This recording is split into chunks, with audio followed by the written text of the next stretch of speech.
السلام عليكم ورحمة الله تعالى وبركاته. أعوذ بالله من الشيطان الرجيم. بسم الله الرحمن الرحيم. فلولا كانت قرية آمنت فنفعها إيمانها إلا قوم يونس لما آمنوا كشفنا عنهم عذاب الخزي في الحياة الدنيا ومتعناهم إلى حين. آمنا بالله صدق الله مولانا العلي العظيم. யூனுஸ் அலைஹிஸ்ஸலாத்து வஸ்ஸலாம் அவருடைய கௌம் பற்றி, அவருடைய வரலாறு பற்றி நேற்றிலிருந்து நாம் நினைவு கூர்ந்து வருகிறோம். அவர்கள் தாங்கள் செய்த அந்த பாவங்கள் விஷயத்தில் தௌபா செய்த போது அல்லாஹ் அந்த தௌபாவை ஏற்றுக்கொண்டு விட்டான். யூனுஸ் அலைஹிஸ்ஸலாத்து வஸ்ஸலாம் அவர்கள் தங்களுடைய கௌமை பார்த்து எச்சரித்து விட்டு தங்களுடைய அந்த நீனுவா ஊரிலிருந்து வெளியேறினார்கள்.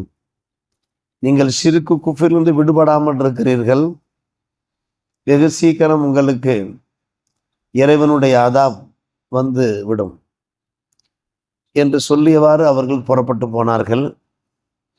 அவருடைய எச்சரிக்கைக்கு ஏற்ப அல்லாஹ்வுடைய அந்த அதாபுடைய அறிகுறிகள் தெரிந்த மாத்திரத்தில் அம்மக்கள் தௌபா இஸ்திக்ஃபாரில் ஈடுபட்டு விட்டார்கள். பாவ மன்னிப்பு வேண்டினார்கள். அல்லாஹ்விடத்தில் அழுது கெஞ்சி கதறி மன்றாடினார்கள். அல்லாஹ்வுடைய அந்த கருணை அவர்களுக்கு கிடைத்து விட்டது, மன்னித்து விட்டான். குஃப்ரிலே ஷிர்கிலே மெய்மறந்து போயிருந்தவர்கள் அதிலிருந்து விடுபட்டு ஈமான் மூமின்களாக அவர்கள் மாறிப்போனார்கள்.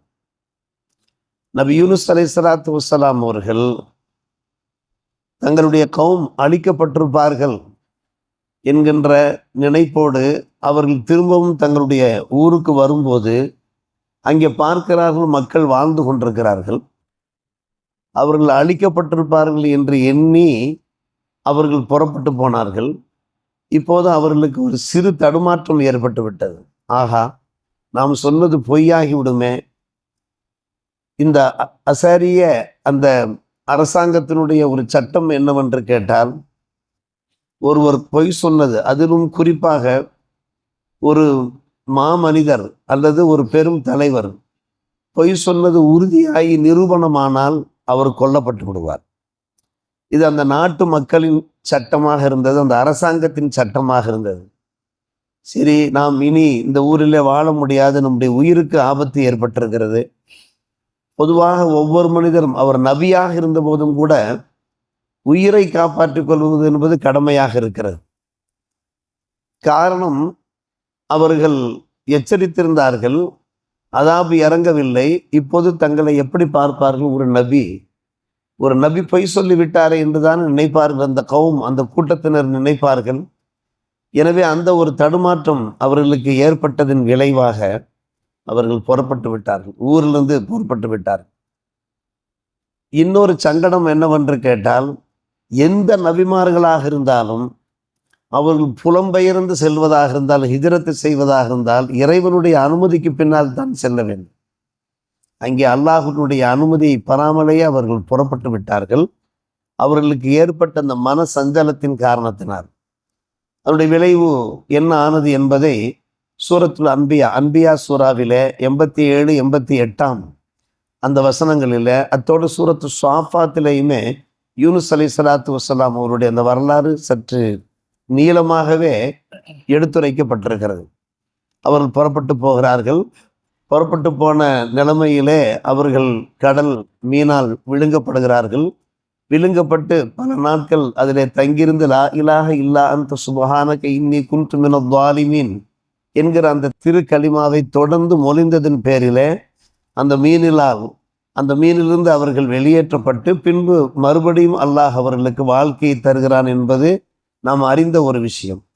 இங்கே நாம் நினைவு கூறத்தக்க விஷயம் என்னவென்று கேட்டால், ஃபிரௌனும் ஈமான் கொண்டான். கடைசி நேரத்தில் அந்த ஈமான் ஏற்கப்படவில்லை. இவர்களும் என்ன செய்கிறார்கள்? கடைசி நேரத்தில் தௌபா செய்கிறார்கள். இவருடைய தௌபா ஏற்கப்படுகிறது. இரண்டுக்கும் இடையில வேறுபாடு இருக்கிறது. காரணம், ஃபிரௌனுக்கு பல சந்தர்ப்பங்களை அல்லாஹ் கொடுத்து கொண்டே இருந்தான். அந்த சந்தர்ப்பங்களை அவன் பயன்படுத்தவில்லை. இன்னும் சொல்ல போனால் ஒரு தெனாவட்டின் காரணமாக, ஒரு திமிர்த்தனத்தின் காரணமாக நாம் எப்படியும் ஜெயித்து விடுவோம் என்கின்ற அந்த அகம்பாவத்தின் அடிப்படையிலே அவன் கடலிலே இறங்கினான். அவன் மூழ்கி இருந்தான். கிட்டத்தட்ட அவனுடைய உயிர் அவனுடைய குரல் வலைக்கு வந்து விட்டது. இன்னும் சற்று சில நொடிகளிலே அவனுடைய உயிர் பிரிய போகிறது. அந்த நேரத்தில் தான் அவன் ஈமான் கொள்கிறான். அந்த ஈமான் எப்படி ஏற்கப்படும்? கடைசி நிமிஷத்திலே அவன் ஈமான் கொண்ட காரணத்தினால அவனுடைய ஈமான் ஏற்கப்படவில்லை. ஆனால் யூனுஸ் அலைஹிஸ்ஸலாத்து வஸ்ஸலாமுடைய கௌம் இருக்கிறார்களே, அதாவுடைய அறிகுறிகள் தெரிந்த மாத்திரத்திலே அவர்கள் ஈமான் கொள்கிறார்கள், தௌபா செய்கிறார்கள், இஸ்திக்ஃபார் செய்கிறார்கள். அந்த சந்தர்ப்பம் அவர்களுக்கு ஒரு அரிய சந்தர்ப்பமாக இருந்தது. உடனே தாங்கள் செய்த தவறுகளை எண்ணி பார்க்கிறார்கள். யூனுஸ் அலைஹிஸ்ஸலாத்து வஸ்ஸலாம் அவர்கள் தந்த அந்த எச்சரிக்கைகள் அது உண்மையான எச்சரிக்கைகள் அல்லவா? நாம் அல்லாஹ் ஒருவனை அல்லவா ஈமான் கொள்ள வேண்டும், ஏகத்துவத்தை அல்லவா நாம் ஏற்க வேண்டும் என்கின்ற விழித்து கொண்டு விட்டார்கள். தூக்கத்திலிருந்து விழித்தது போன்று அவர்களுக்கு ஒரு விழிப்புணர்ச்சி ஏற்பட்டு விட்டது. எனவே கடைசி நிமிஷம் வரை அவர்கள் முரண்டு பிடித்து விட்டு அவர்கள் ஈமான் கொள்ளவில்லை. அந்த அதாபனுடைய அறிகுறிகளை கண்டு மாத்திரத்தில் அவர்கள் ஈமான் கொண்ட காரணத்தினாலே, தௌபா இஸ்திக்ஃபார் செய்த காரணத்தினாலே அது ஏற்கப்பட்டு விட்டது. இது எது போன்றது என்று கேட்டால், மூசா அலைஹிஸ்ஸலாத்து வஸ்ஸலாமுடைய கௌம் இருக்கிறார்களே, பனு இஸ்ரவேலர்கள். அந்த பனு இஸ்ரவேலர்கள் அல்லாஹ்வை நாங்கள் காண்கின்ற வரை நாங்கள் ஈமான் கொள்ள மாட்டோம் என்று பிடிவாதம் பிடித்தார்கள். அப்போது சினாய் மலை இருக்கிறது, குர்ஆன் கூறுகிறது. அந்த மலையே அவர்களுடைய தலைக்கு மேலே நிறுத்தப்பட்டது. ஈமான் கொள்ளீர்களா இல்லையா? இல்லாவிட்டால் இந்த மலை மூலமாக நீங்கள் நசுக்கப்பட்டு கொல்லப்பட்டு விடுவீர்கள் என்று சொன்னதற்கு பின்னால் உடனே அவர்கள் ஈமான் கொண்டார்கள். காரணம், அவர்களிடத்தில் அந்த ஈமானிய உணர்வு இருந்தது. ஆனால் தற்காலிகமான ஒரு பிடிவாத தன்மை இருந்த காரணத்தினாலே அல்லாஹ் அவர்களை மன்னித்து அவர்களுக்கு வாழ்க்கையை கொடுத்தார். அதுபோன்றுதான் கௌம யூனுஸ் அலைஹிஸ்ஸலாத்து வஸ்ஸலாம், யூனுஸ் அலைஹிஸ்ஸலாமுடைய கௌமுக்கு அல்லாஹு தஆலா வாழ்க்கையை கொடுத்தார். ஆனால் யூனுஸ் அலைஹிஸ்ஸலாத்து வஸ்ஸலாம் அவர்கள் அதாபனுடைய சாத்தியக்கூறுகள் இருப்பதாக அவர்களிடத்தில் எடுத்து சொல்லி, அந்த அதாபு இறங்காத ஒரு சூழ்நிலையிலே நாம் வீட்டுக்குள் பூந்தோம் என்றால் நம்மை பொய்யன் என்று அடித்து கொள்வார்களே என்கின்ற அடிப்படையில் அவர்கள் புறப்பட்டு போனார்கள். அதனுடைய விளைவுகளை சந்தித்தார்கள். அது ஒரு நபித்துவத்திற்கு ஒரு இழுக்கான ஒரு விஷயம் இல்லை. அந்த நபி மூலமாக அல்லாஹ் நமக்கு சில பாடங்களை பயிற்றுவிக்கிறான், அவ்வளவுதான். அது என்ன பாடங்கள் என்று கேட்டால், நம்முடைய வாழ்க்கையில பல்வேறுபட்ட சந்தர்ப்பங்களை அல்லாஹ் கொடுத்து கொண்டே இருப்பான். நாம் ஏதாவது தப்புக்கள் செய்திருப்போம், ஒரு வட்டி கொடுக்கல் வாங்கல ஈடுபட்டு கொண்டிருப்போம், அல்லது நம்முடைய குடும்பத்தில் யாரையாவது நாம் வஞ்சித்து கொண்டிருப்போம், துன்புறுத்தி கொண்டிருப்போம், வேதனைப்படுத்தி கொண்டிருப்போம். நம்முடைய வியாபாரத்தில் நேர்மை இல்லாமல் இருக்கும்.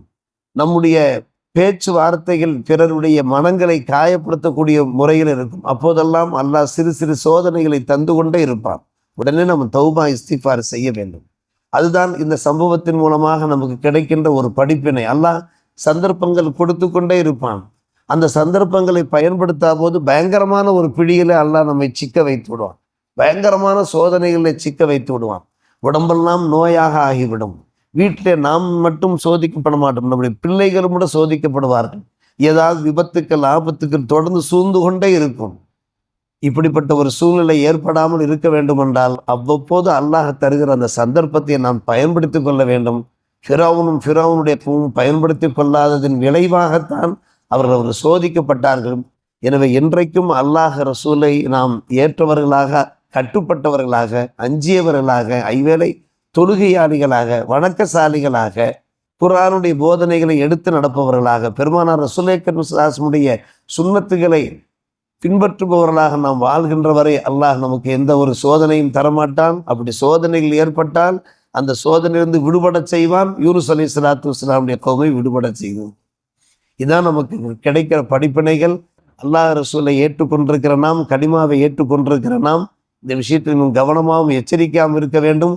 ஏதாவது தப்பு தாண்டவங்களை நாம் ஈடுபட்டு கொண்டிருந்தோம் என்றால் வெகு சீக்கிரம் அந்த தப்புக்களிலிருந்து நாம் விலகி செல்ல வேண்டும். விலகி செல்வதன் மூலமாக அல்லாஹ்வுடைய கருணை கடாட்சத்தை பெறுகிற வாய்ப்பை அல்லாஹ் நமக்கு வழங்குவான். அத்தகைய நல்லோர்கள் கூட்டத்தில் எல்லோரையும் சேர்த்துக் கொள்வானாக.